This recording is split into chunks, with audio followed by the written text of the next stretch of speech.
ഇന്നത്തെ നമ്മുടെ യാത്ര നമ്മൾ കേരളത്തിൽ തന്നെ ഏറ്റവും അറിയപ്പെടുന്ന സ്ഥലമായ മൂന്നാറിലേക്കൂടെയാണ് യാത്ര. സൂര്യനെല്ലി വഴി നമ്മൾ നേരെ പോകുന്നത് കൊളുക്കുമല.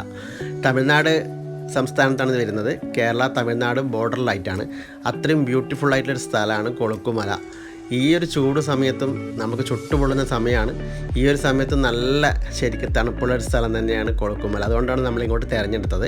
അപ്പോൾ കൊളുക്കുമലയിൽ നമ്മൾ താമസത്തിന് തിരഞ്ഞെടുത്ത സ്ഥലം ടെൻറ്റ് വില്ല എന്ന പേര്. അടിപൊളി സംഭവമാണ്. ശരിക്കും പറഞ്ഞാൽ അവരെ ഫോൺ നമ്പർ ഞാൻ വെക്കാൻ കാരണം അത്രയും നല്ലതായതുകൊണ്ടാണ്. പെർ ഹെഡ് 1800 രൂപയാണ്. നമ്മൾ ഈവനിങ് എത്തിയാൽ നമുക്ക് അന്നത്തെ സ്നാക്സും അത് കഴിഞ്ഞ് രാത്രിത്തെ ഭക്ഷണം അതുപോലെ മോർണിംഗുള്ള ഭക്ഷണം ഇങ്ങനെയൊക്കെയാണ് ഇതിൻ്റെ കണക്ക്. പെർ ഹെഡ് 1800 രൂപയാണ് വരുന്നത്.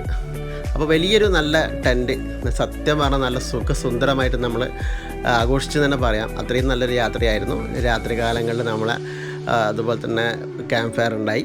അതെല്ലാം നല്ല സംഭവമായിരുന്നു. എല്ലാം കൊണ്ടും നമുക്ക് നല്ലൊരു ഗൈഡൻസ് നല്ല അടിപൊളിയായിട്ടുണ്ടായിരുന്നു. ഏർലി മോർണിംഗ് ഏകദേശം 4 മണിക്ക് നമ്മളെ വിളിച്ചുണർത്തി. ഏകദേശം നമ്മൾ ജീപ്പിൽ, ഈ ജീപ്പിൻ്റെ ട്രാവലിംഗ് അടക്കം അപ്പ് ആൻഡ് ഡൗൺ നമുക്ക് ഇതിൻ്റെ കൂടെ ഇൻക്ലൂഡാണ്. അപ്പോൾ ഇവിടെ നിന്ന് ഏകദേശം ഒരു 16 കിലോമീറ്റർ ഓഫ് റോഡാണ്. അത് കഴിഞ്ഞിട്ടാണ് നമ്മൾ അങ്ങോട്ടേക്ക് എത്തുന്നത്. തീർച്ചയായിട്ടും നമ്മൾ കണ്ടിരിക്കേണ്ട ഒരു സ്ഥലം തന്നെയാണിത്. അത്രയും പെർഫെക്റ്റാണ്. ഈ ഒരു പുലർക്കാലത്ത് നമ്മൾ നടന്നു പോകുന്നത് ഒരു സൂര്യോദയം കാണാൻ വേണ്ടി മാത്രമല്ല, അത്രയും ബ്യൂട്ടിഫുൾ ആയിട്ടുള്ള സ്ഥലമാണ്. നിങ്ങൾക്കതിപ്പോൾ വീഡിയോയിൽ കൂടി കാണാം.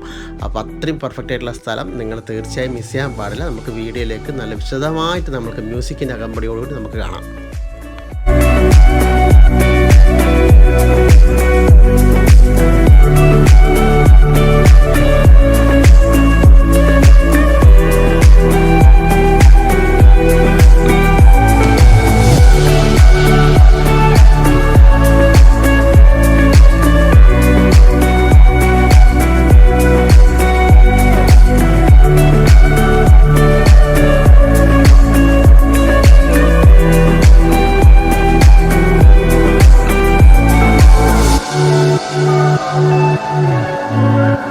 കൊളുക്കുമലയിൽ തിരിച്ച് താഴേക്ക് പോകേണ്ട ഒരു തയ്യാറെടുപ്പിലാണ് ഉള്ളത്.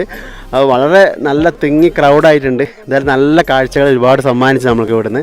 ആ ഒരു സൂര്യോദയം വളരെ നന്നായിട്ടുണ്ടായിരുന്നു. എന്നുവെച്ചാൽ ഒരുപാട് വിദേശികളും അതുപോലെ തന്നെ ഇവിടെയുള്ള ആൾക്കാരും തമിഴ്നാട്ടുകാരും എല്ലാവരും ഉണ്ട്. അപ്പോൾ പ്രത്യേകിച്ച് നല്ലൊരു കാഴ്ച തന്നെയാണ് ഒരുക്കിയത്. എന്തായാലും വീഡിയോ ഇഷ്ടപ്പെട്ടാൽ ലൈക്ക് ചെയ്യുക, ഷെയർ ചെയ്യുക, കമൻറ്റ് ചെയ്യുക.